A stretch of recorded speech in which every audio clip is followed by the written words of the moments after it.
bien cette dinguerie parce qu'elle est vraiment, vraiment, vraiment réelle. C'est l'histoire d'un mec qui s'appelait Smaïn.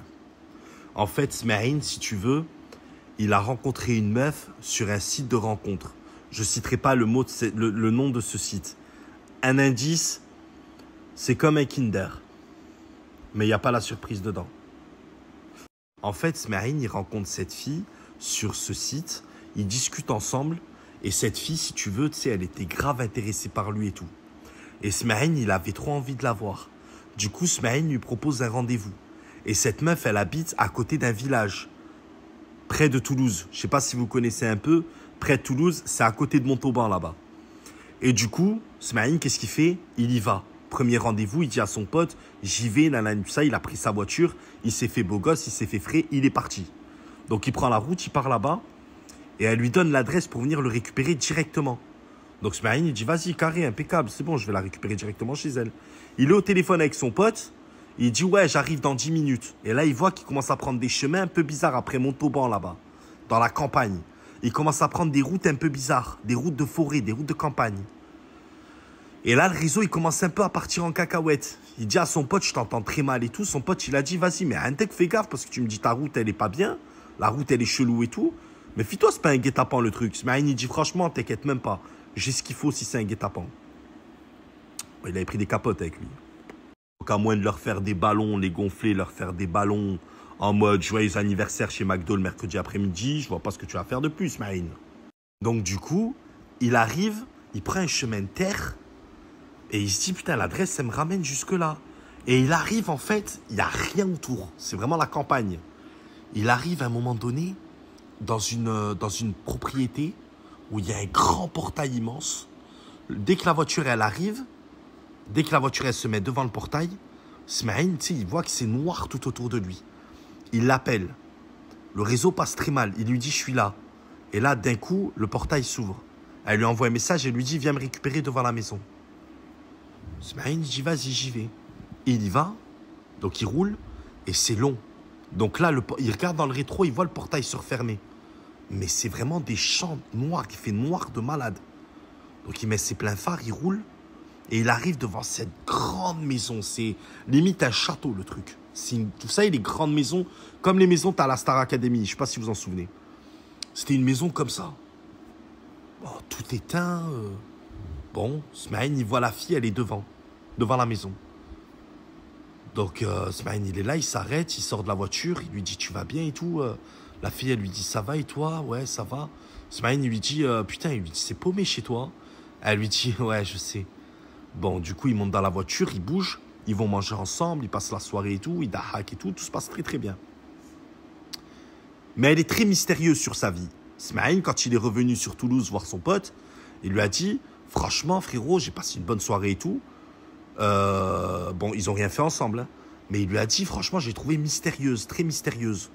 Surtout quand il y avait des gens, en fait, les gens, ils passaient à côté d'elle, mais elle regardait vraiment personne. Bon. Mais il a dit, j'ai accroché avec elle. Donc, qu'est-ce qu'il fait, Smaïn? Il la rappelle. Donc, ils restent ensemble, tu sais, ils restent ensemble en contact et tout. Et à un moment... Donc, Smaïn, il se dit, ouais, faut qu'on se revoie et tout ça. Elle dit, d'accord, pas de problème. Viens me récupérer, pareil, à la maison le week-end prochain.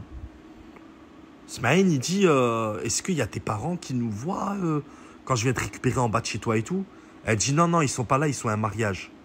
Il lui dit, le week-end dernier aussi, c'était un mariage? Elle dit, non, ils étaient à une pendaison de crémaillère. D'accord, ok. Donc Smaïn, il y retourne. Pareil, route de campagne, tout ça, il arrive dans ce chemin de terre. Il arrive à un moment donné, il voit le portail ouvert. La deuxième fois, bon, il se dit, bon, il est ouvert le portail, c'est qu'elle m'attendait. Il continue, il rentre dans la propriété, il roule dans le noir jusqu'à il arrive à cette maison qui n'est pas éclairée. Hein.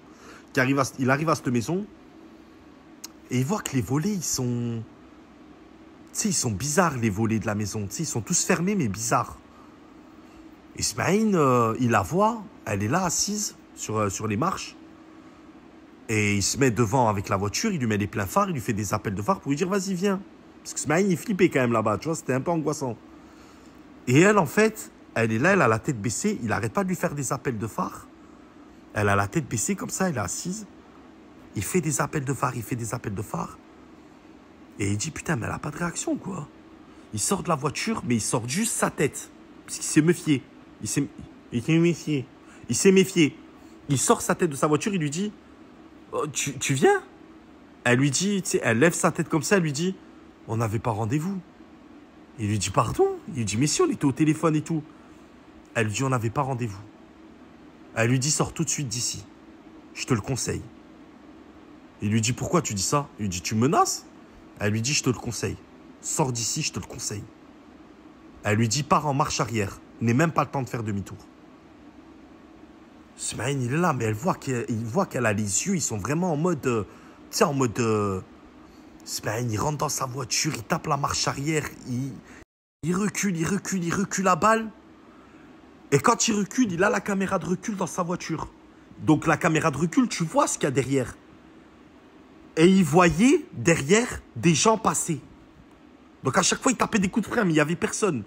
Tu sais, c'est quoi cette dinguerie? Il voyait tout le temps des gens passer, des petites filles, des petits garçons, des trucs. Tu sais, mais c'est quoi cette dinguerie? Et il commence à gueuler dans la voiture. Il fait marche arrière à balle.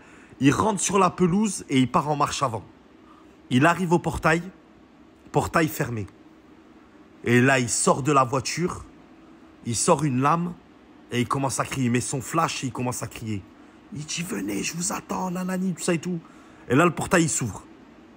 Asmaïn, il part, il tape une pointe, il part. Il rentre à Toulouse et il raconte à son pote. Son pote, il lui dit arrête, je te crois pas. Tu dis n'importe quoi, c'est de la merde, c'est de me faire flipper. Asmaïn, il dit wallah que c'est la vérité. Et il lui dit viens, on va ensemble, on y va ensemble et on y va la journée s'il y a moyen. Viens, on y va la journée. Son pote lui dit vas-y, on y va. Asmaïn, il part avec son pote. Ils arrivent là-bas la journée. Et en fait, Asmaïn, il n'avait jamais vu là-bas la journée. Mais en fait, il y a une ferme. Elle n'est pas loin de cette maison, de cette propriété. Il n'y a que ça autour. Asmaïn, il dit, c'est cette propriété. Donc, ils vont à la propriété. Ils roulent sur le chemin de terre, tout ça, ils roulent. Ils arrivent devant le portail, ils voient le portail cassé. Son pote, il le regarde, il dit, ah ouais, mais il dit, c'est bizarre, le portail, il est cassé.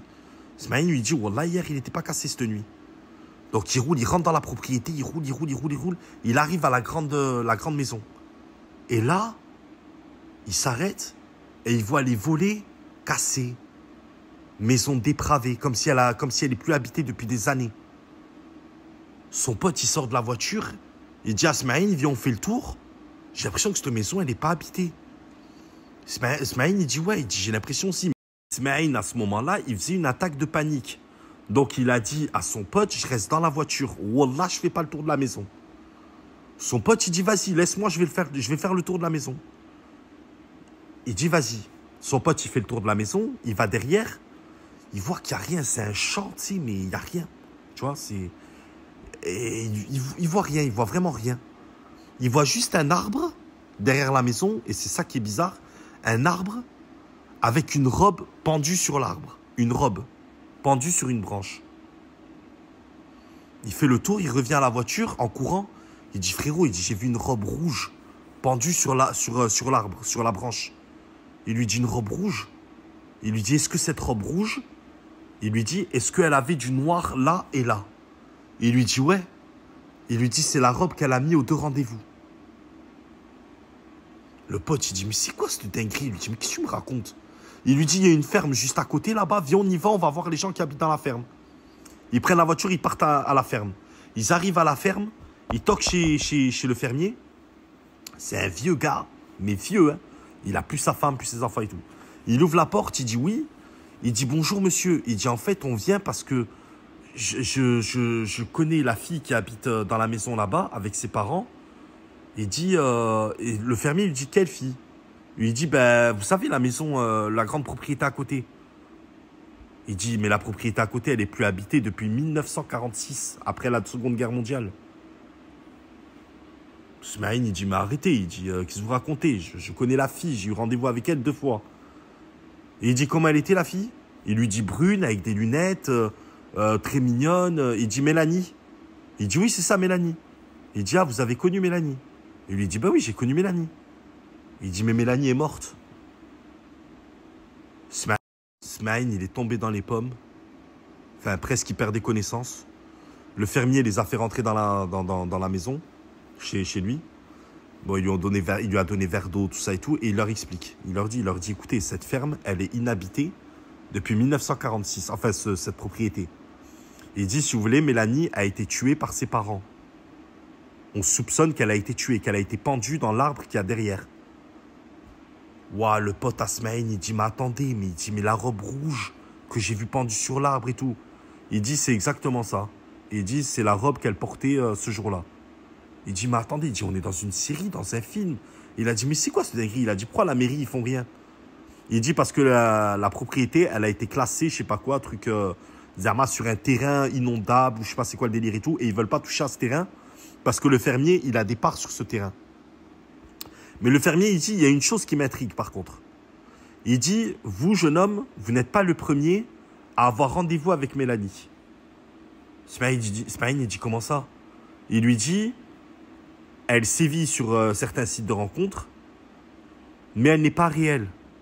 Il lui dit, mais attendez, il lui dit, elle est réelle. Il lui dit, j'ai parlé avec elle. Il lui dit, j'ai mangé avec elle. Il dit, vous n'avez pas mangé avec elle. Il lui dit, vous avez des hallucinations. Vous êtes devenu schizophrène. Smaïn, il dit, je ne suis pas devenu schizophrène, qu'est-ce que vous racontez? Smaïn, il rentre chez lui. Bref, ils partent tous les deux. Smaïn, il rentre chez lui. Il pète les plombs. Il commence à la voir dans son sommeil. Il commence à la voir derrière le rideau dans sa chambre. Il commence à la voir un peu partout. Il pète les plombs de malade. Il va à l'hôpital. Il se fait interner en psychiatrie. Et en psychiatrie, on lui annonce qu'il est schizophrène. Mais qu'il est schizophrène depuis récemment. Qu'il a eu un choc psychologique. Et en fait, Smaïn n'est pas le premier qui devient schizophrène à cause de ce truc. Donc, résultat des courses, ben Smaïn, il est schizophrène à l'heure actuelle à cause de cette histoire. Et n'allez pas sur Kinder, c'est très dangereux. Wallah. C'est pour ça, c'est un truc. Et si une meuf, elle vous dit, viens me récupérer chez moi, tu lui dis non. Tu as dit égalité des sexes, donc tu fais la moitié, je fais la moitié. Ni comme moque, tout simplement. Non, mais c'est vrai, à un moment donné, merde. Attends. Non, mais. Et tous ceux qui me disent, abrège, frère, assis-toi là-dessus.